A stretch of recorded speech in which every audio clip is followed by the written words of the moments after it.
père a fondé la cidrerie en 88. Le monde nous traitait même de fous de repartir une cidrerie à cause de la réputation qu'avait le cidre dans ces années-là. Il y avait une très, très mauvaise réputation. Ça a été beaucoup, beaucoup de travail de remonter cette réputation-là. Comme on dit, on l'a remonté un client à la fois, en faisant des dégustations avec le grand public et tout ça. On a remonté la clientèle. Et alors maintenant, vous fêtez vos 30 ans cette année. Et donc vous faites en plus un événement qui va avoir lieu ici 14 et 15 juillet prochain. Dans cette fin de semaine, ça va être la fête ici. J'ai l'impression qu'il va y avoir d'autres producteurs qui viennent, pas seulement du cidre d'ailleurs. Il va y avoir du charcuterie, il va y avoir plein de choses. Ah oui, on va avoir beaucoup d'exposants. On a 28 exposants sur le site pour la fin de semaine. Il va y avoir de la charcuterie, il y a des producteurs d'agneaux, il y en a qui font des confitures, il y en a qui font de la poterie, des épices. On a vraiment pour un très grand éventail de produits. Et est-ce qu'il va y avoir des activités autres, des animations, des choses comme ça pour les enfants? Non, bien le soir, on a un spectacle.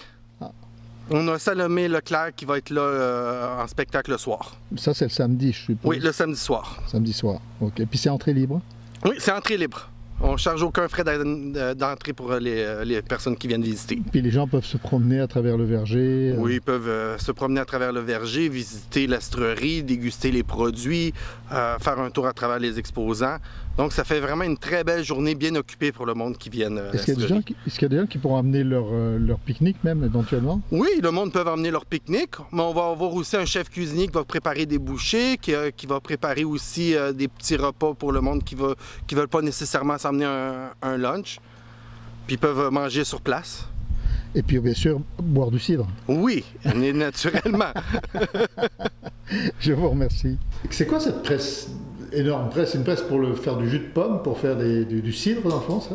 Oui, exactement. Traditionnellement, c'était la presse. Mais qu'est-ce que le principe des pressoirs avant? C'est à peu près la même chose que les donc pressoirs ici, on a avant. affaire à une presse, elle n'est pas d'origine d'ici, elle n'est pas québécoise, cette presse-là. Non. C'est une presse qui vient de Bretagne en France. C'est une presse qui a toujours appartenu à notre famille.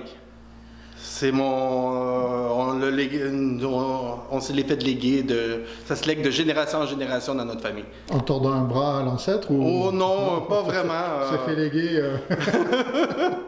Non, on avait fini sa carrière quand on l'a pris. OK. Mais j'ai eu l'occasion de travailler avec mon père sur cette pressoir-là quand j'étais petit. Oui, oui. C'est une presse à bras, dans le fond. Oui, c'est une presse à bras. Donc, c'est le principe de la vis, là, mais c'est comme un ratchet qui fait... Au lieu de faire la vis, faire le tour, on fait juste un va-et-vient. Alors, on peut essayer au maximum, mais si c'est simple comme un système de changement de direction. On peut serrer ou dévisser. Mais c'est le mouvement de va-et-vient qui va faire tourner la vis. Au lieu de faire le tour, c'est l'ancêtre du ratchet pour la mécanique. Là. Et c'est très puissant avec la vis. C'est sûr qu'au niveau sanitaire, puis fer, il y avait des problèmes de casse ferrique ou des choses comme ça, parce que c'est de la ferraille. Mais au niveau de la force, ça presse beaucoup plus fort que ce qu'on peut presser même avec un pressoir hydraulique. Là. Ah oui. Si on y va, parce que le levier, quand on commençait avec le principe de la physique. Là. Le petit levier, parce que c'est pas compliqué, là, le petit mouvement. Puis plus on allonge le levier ici, ben on fait plus de mouvement, mais on a moins de force. Puis si on veut presser plus fort, on peut avoir des bras encore plus longs. Ça demandait toujours de... Donc il donne une pressée, quand c'est pressé, il ne reste plus grand-chose. Ça s'appelle comment, une presse comme ça? Pressoir vertical, à vis. Pour vous, qu'est-ce que ça représente 30 ans d'histoire de la cidrerie du Minou? C'est 30 ans de travail pour toujours rester au top.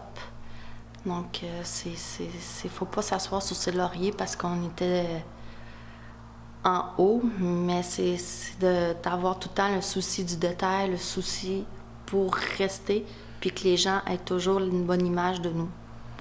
Les gens aujourd'hui, on dirait qu'ils achètent un prix, hein, puisque, ou une histoire, des fois encore, ça peut aller à la rigueur. Ça doit être pas mal difficile, vu la concurrence, vu que tout le monde maintenant se met à faire du cidre parce que c'est la mode. Oui, c'est très, très, très, très difficile parce qu'il y a tellement de nouveaux produits que ça prend tellement de place sur les tablettes. Donc maintenant, c'est se battre pour avoir une place sur la tablette. Et de quelle façon? Sur la qualité? Ben, nous, on mise toujours sur la qualité. Puis on mise toujours que nous, on fait toujours ça avec 100% de la pomme. On rajoute pas de colorant, ni d'arômes artificiels, ni... on veut rester pur, puis c'est ça notre ligne de conduite. C'est pas mal difficile des fois dans le fond. Hein? Bien, c'est sûr parce que le client, il recherche de la nouveauté. Alors c'est sûr que des fois, il va aller vers celui qui a une nouvelle saveur, la saveur du mois. Donc c'est avec ça qu'il faut qu'on se batte, puis qu'on se dise, ben non, nous, on reste sur notre lignée. Donc c'est sûr que là, on est dans une vague un petit peu plus difficile, mais je pense qu'à un moment donné, le goût de la nouveauté va passer, puis on va toujours être là. Bon, merci. Plaisir.